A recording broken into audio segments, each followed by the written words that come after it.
دوستان عزیزم، درود و مهر. امیدوارم هر کجا این دنیا هستین حال دلتون عالی باشه. پلو مخلوط شاید به نظر یک غذای ساده بیاد، اما این پلو مخلوط تجربه متفاوت از طعم هاست. ترکیب هایی که وقتی در کنار هم میان یه طعم بی‌نظیر میسازن.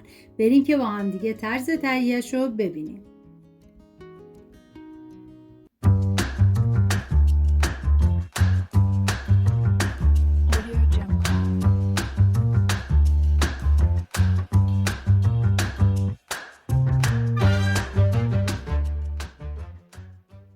پنج عدد پیاز متوسط رو به صورت نگینی خورد میکنم. این غذا برای 5 نفر در نظر گرفته شده.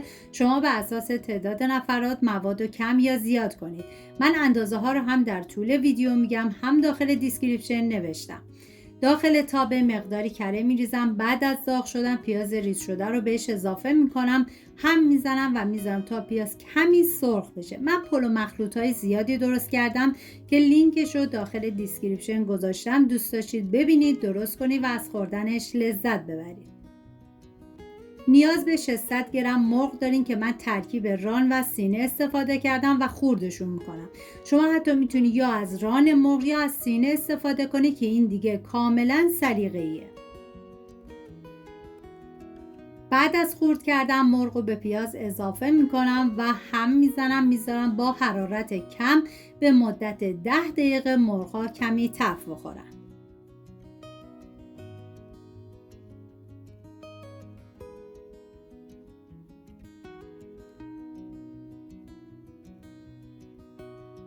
حالا توی این فاصله میریم سراغ هویج. نیاز به 3 عدد هویج متوسط دارین که باید به صورت خلالی نازک برش بزنید که به هر روشی که راحت هستید این کار رو انجام بدید. و به جرئت میگم که این پلو مخلوط یکی از خوشمزه ترین پلو مخلوطایی بود که من تا به امروز درست کردم و بهتون پیشنهاد میکنم که حتما امتحانش کنید. بعد از 10 دقیقه نوبت اضافه کردن ادویه هستش که پودر تخم گشنیز، نمک، فلفل سیاه، زردچوبه و پاپریکا. هم میزنم و میذارم ادویه ها تف بخورن، عطر ادویه ها آزاد بشه. هویج توی این مرحله بهش اضافه میکنم بدون اینکه هم بزنم. میذارم به مدت 2 دقیقه هویج ها کمی نرم بشن و بعد از اون با مرغ مخلوط میکنم. و حالا هم میزنم تا با هم دیگه ترکیب بشن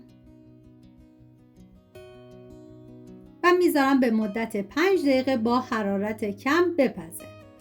بعد از 5 دقیقه نوبت اضافه کردن زرشک هستش که من از 5 قاشق غذاخوری استفاده کردم و 3 قاشق غذاخوری هم زعفران بهش اضافه میکنم و نصف لیوان آب جوش.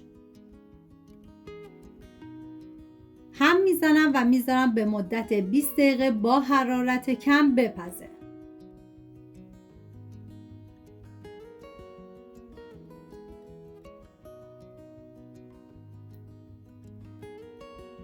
بعد از 20 دقیقه به این مرحله که رسید دیگه حرارت رو خاموش میکنم.